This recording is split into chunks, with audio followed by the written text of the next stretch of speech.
I don't think we changed anything, but definitely we started something.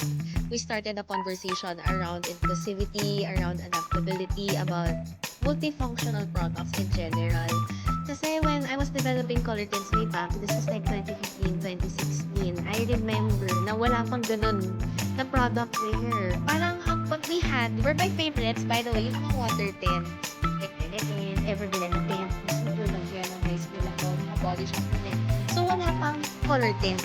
Wala pang color tint na multifunctional. Not saying we're the first ever, but I think we're one of the first in the Philippines. And we did start the conversation around playing around with makeup, being more true to your self-expression. Kasi the color tints, it had a wide array of colors at one point, and you can just use anything for literally anything.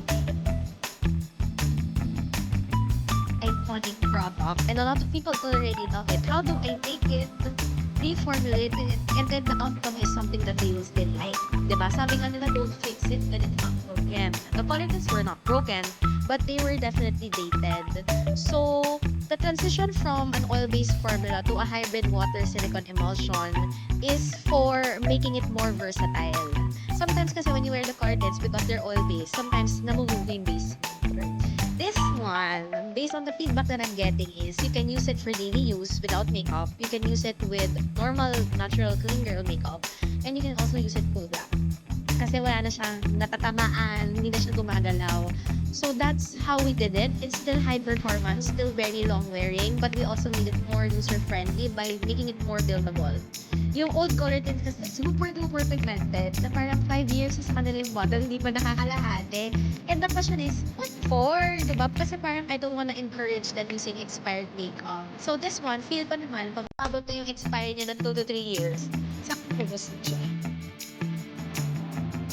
Oh, actually, we did the focus group discussion before we launched the color tints kasi I needed to get the opinion of the people who, number one, have been using the color tints already, who love the color tints, and people who have not tried the color tints yet. So we had two groups in our FGD, and they all like the new one kasi it feels like a new version of color tints without compromising the things that they love. And sa other group naman, yung hindi nakatry ng color tints is they're finally gonna try the color tints because the things that kept them from buying color tints, wala na. Like, oil base or the suspension. Like, for the medyo high-end. And the packaging, hindi masyadong cute on yung black. So, yeah. So, everything always goes back to our community. Kung ano yung nilalabas namin, we had a lot of engagement and book discussions with them.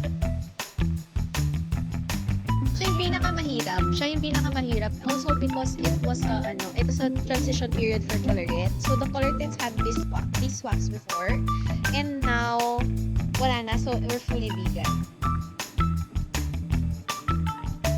These are the most iconic shades. The most iconic shades. So say for example, Maya is coming back because everyone's looking for Maya, and ito yung mga top best-selling shades na rin. Emma is still number 1. Yeah. My favorite though is Ginger. The shades were kind of updated a bit. Parang mas trendy sila now. Pero we remain true to where they are in the color. And I love kasi our skin tones eh. And it's a big question mark sa akin. Parang why we don't know it enough. Alam mo yun? Yeah. So parang I do what I can when it comes to it. I'm frustrated ko rin na kasi guys. It's all. It's definitely all. Kasi nga, you guys already love it. So, my job was to extract what you love about the color tints and then also inquire what you hated about it so I can get rid of those things. And at the same time, syempre, I also have to update how it was made because ang dami na ring updates sa cosmetic industry when it comes to manufacturing. What pieces do you use now? Ano yung mga actives na nilalagay dyan?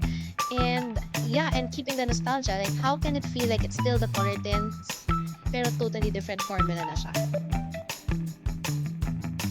Yes, because what we found out is we do have a market segment which is guys the minis, and we really want to be accessible to the students, to the budgetarians, you know.